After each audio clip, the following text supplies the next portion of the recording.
落ち着いて安全運転に徹するのがベストです。抑えめでいきます。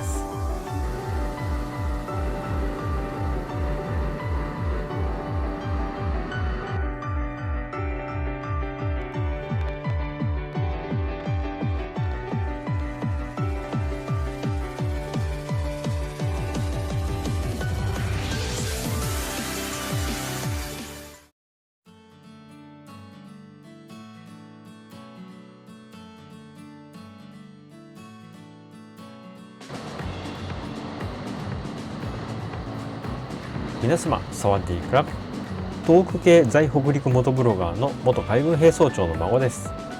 本日は2564年令和3年西暦2021年の10月最後のお休みの日です。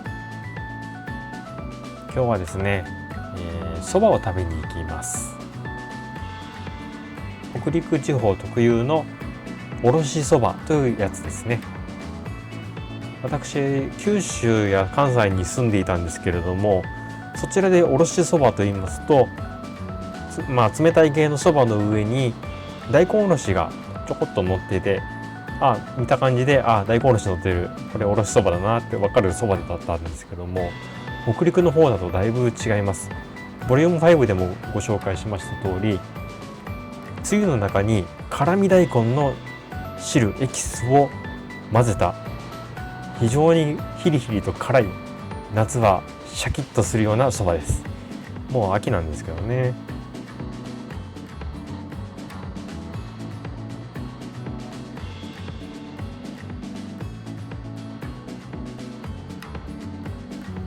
今現在走っておりますのは国道8号線です。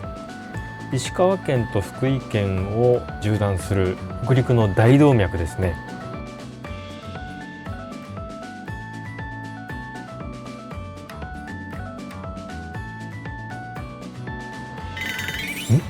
あれはおまこれ無実なんですよと世間一般の方たちはなりがちですけれども、何もしていないのでしたら落ち着いて安全運転に徹するのがベストです。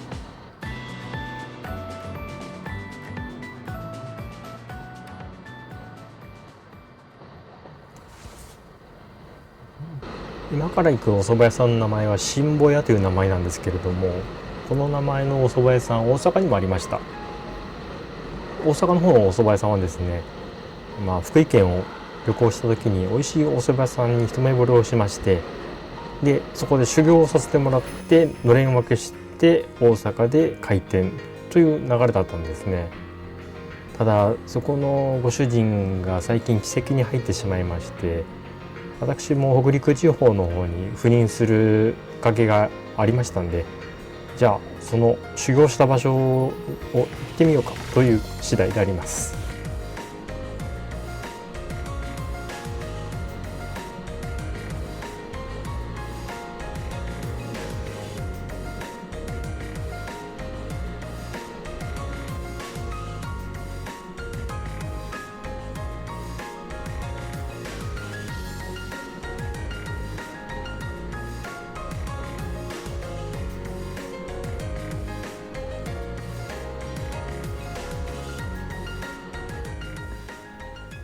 ちょっとしんみりしちゃいましたが、1軒目の新保屋さんに到着しました。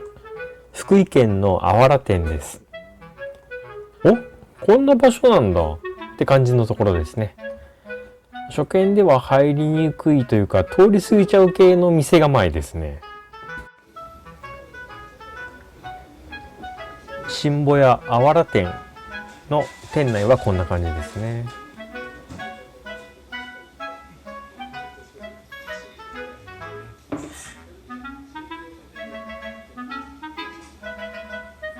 お値段もこんな感じです。蕎麦は原価が高いのでしょうがないですね。そもそもは休耕作物の側面もあったのになんともという感じです。さて来ました。エビ天おろしそば並盛りです。次の新保屋さんも控えてますので抑えめでいきます。お味は当然というか大阪の新保屋さんにそっくりです。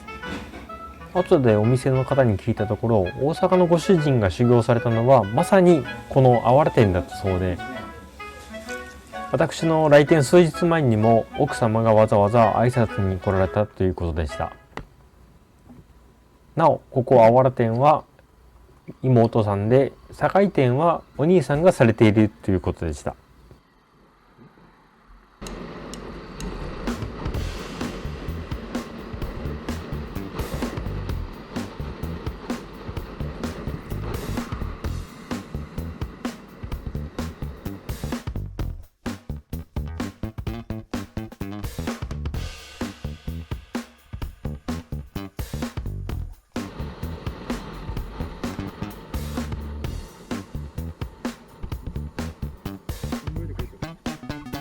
10分ほどバイクで走ると堺店に着きました。こっちは街中になりますね。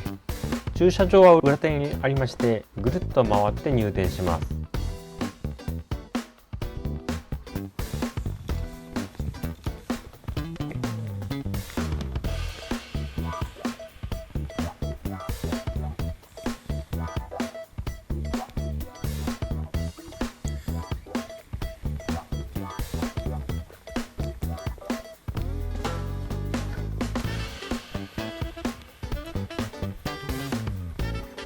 胃袋に相談すると「なんぼのもんじゃい!」ということで、おろしそば大盛りを注文しました。しかしそばの大盛りってそこまで多くないんですよね、一般的に。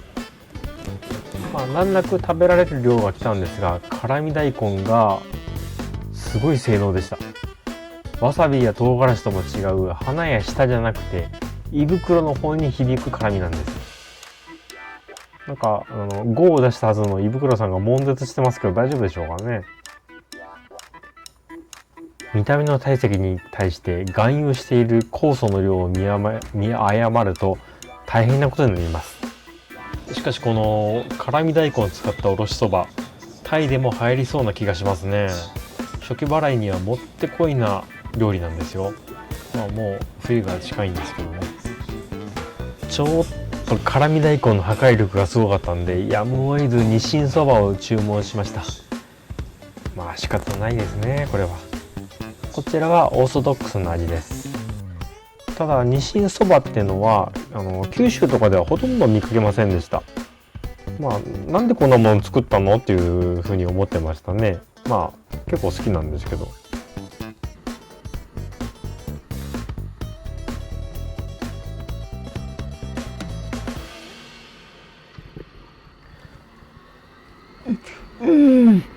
お腹いっぱいと思いきや太りませんでした。なぜでしょうか。おそらく大根に含まれるリパーゼとかいった酵素のおかげで消化が促進され、あれということはしっかり吸収されていますよね。ということはちょっと太りました。実際最近少し太ってきたんで注意が必要ですね。会社の健康診断のためにウエストが10センチ増えたり減ったりしています。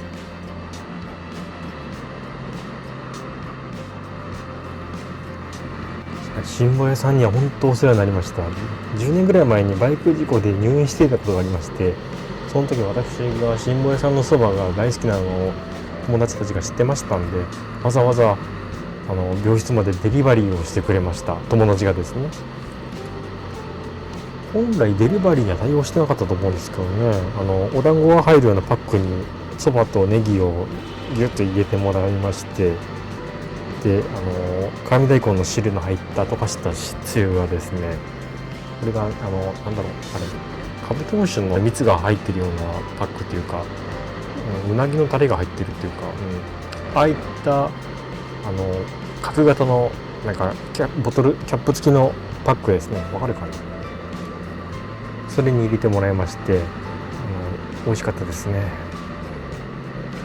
ただ意外だったのが、大根の辛みってあれ酵素でできてるじゃないですか。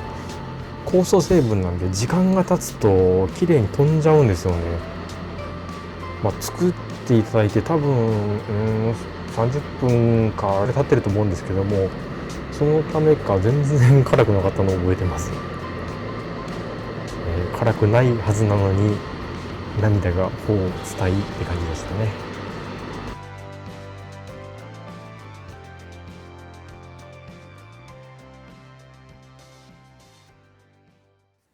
月うさぎの里にやってまいりました。江戸時代の伝承をもとにしたテーマパークで入場無料ですよ。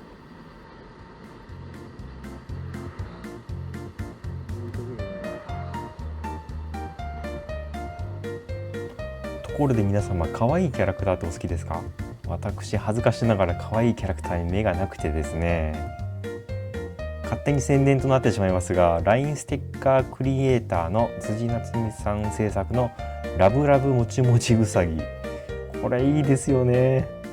顔立ちや体の造形、質感も個人的に完璧なデザインだと思っています。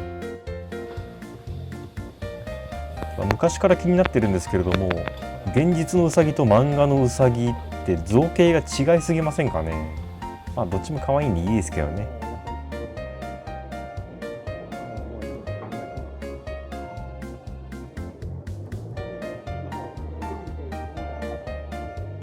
ミルクジェラートのブルーベリー味だったと思います。これで450円もするんで高いなと思いきや、見た目に反してヘビー級です。濃厚で舌触りまで重いです。太っちゃう。リクガメさんもいました。これはその餌です。大きな小松菜っぽいですが、スーパーで見たら発狂しそうな値段がついていますよ。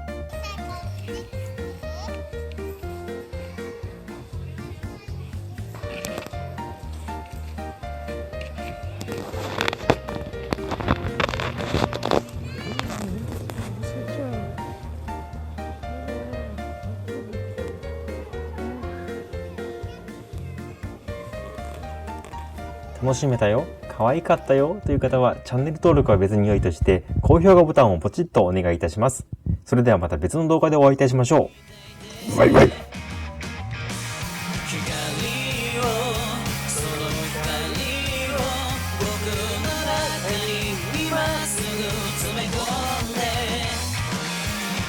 の前を遮る汚れ